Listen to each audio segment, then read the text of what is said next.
So he's been out in the garage all evening playing with the Mini. He's only just come in and he's now been in the shower for half an hour. What is he up to?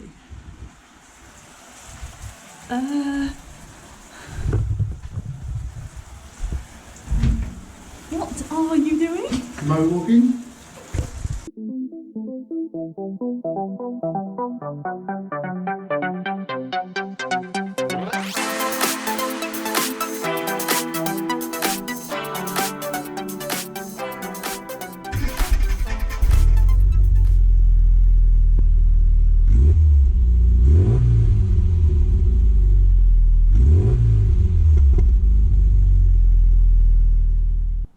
Hey Mini enthusiasts, how you doing? I hope you're having a great day. And in this episode we're going to be cracking on with the subframe.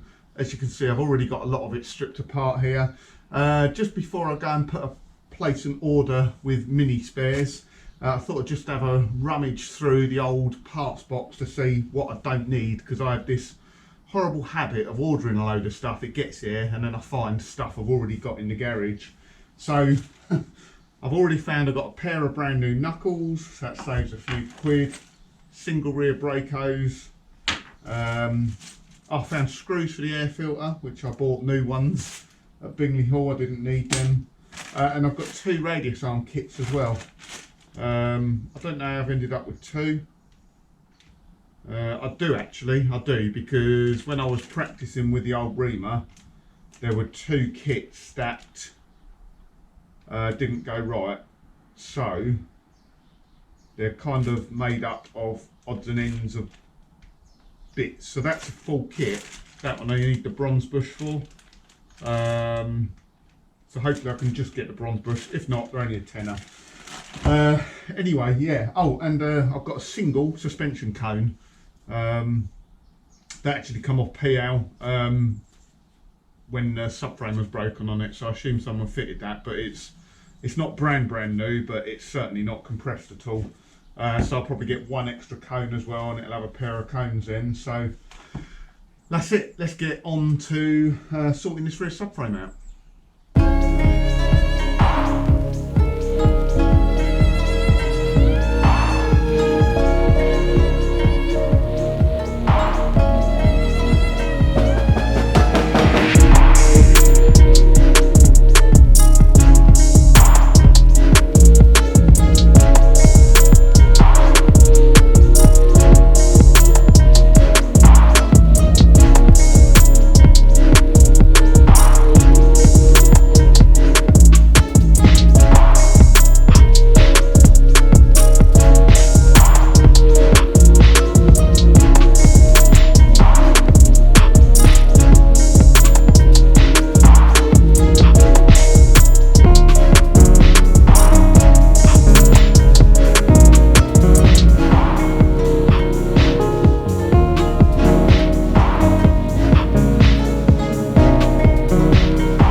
all stripped now, and obviously out the car wasn't too much of a problem to strip.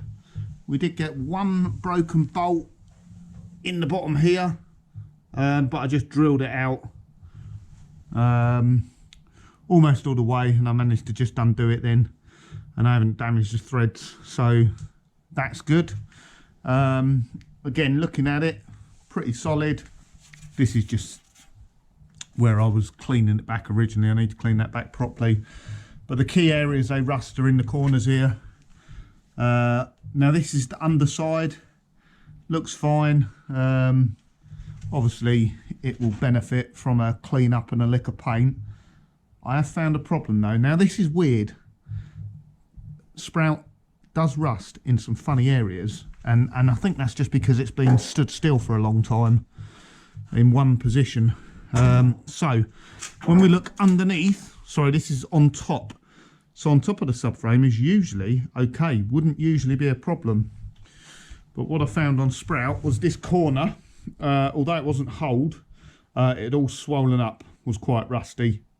So I've actually cut that bit out and I'm going to replace it. So it might seem a bit controversial this, because yeah, it's a subframe repair. So we're going to weld that plate in there. It's really just about, so ideally you put a new subframe in it, but they're 460 quid for a heritage one. If it had corroded much further, I think I probably would replace it, but that hasn't corroded any further than the cross beam there.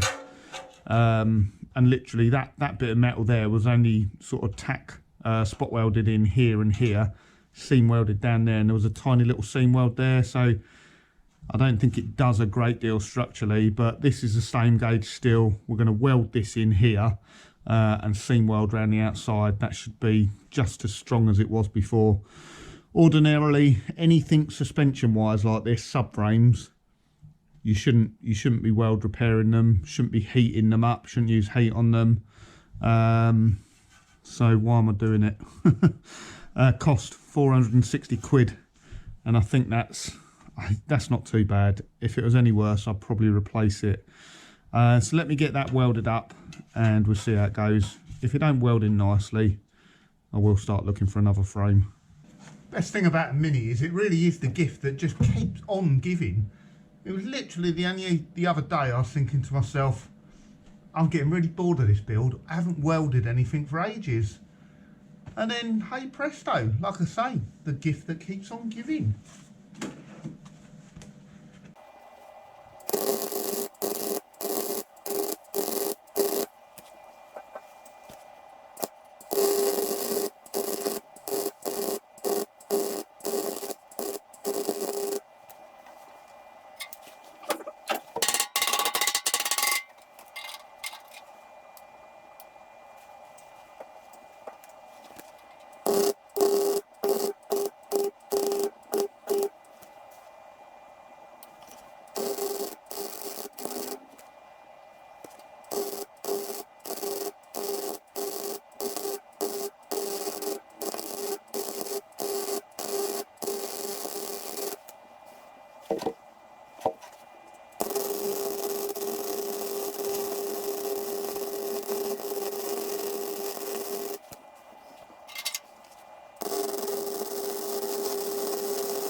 Oh, I thought I'd done all the horrible work. Yeah, got to get a bit messy again. So that's all the components stripped off the subframe now. Everything's in pretty good nick. Radius arm pins just started to corrode at the end. The bushes are still quite good though, so there's no actual play in that. I have got, so it's just started to pit. There's no actual wear in it. But I've got new pins. I've got new bushes if I need to ream them and rebush them. So they don't take long to do now with that tool. So I'll either put new pins or I'll ream them, put new bushes and pins in. But I think they just want new pins. And it's, again, it's just where it's been sitting and corroded, I think. There's not actually much in the way of wear on it. So, what's that actually? Oh no, they're just the needle bearing roller marks. So we'll see. I'll put new pins in, see how much play it's got. Rest of it just wants a damn good clean up, to be honest. Right, one for the well-informed people out there. So this is the front subframe mounting. Don't exactly know what that bit's called. It's a front subframe mounting, isn't it? This bush. So as far as I'm aware, these bushes will not have been changed on Sprout. And my other cars as well. They have always been orientated, this bush in that position. So the wider part in the bush inside and towards the subframe, and the thinner part of the bush this side. I have seen a few people lately where they're fitted the other way around. So fitted the wider part of the bush on the outside. And I even said to one guy, I said, I think that's the wrong way round. And he was adamant it's the right way round. Every Mini I've ever seen, even very original Minis, they're that way round. Ultimately though, it really doesn't make any difference, I don't think, because all you're trying to do is stop the subframe moving left to right, and that will still work whichever way that bush is round. But I think it's meant to go that way round. If you're an expert and you know, let me know.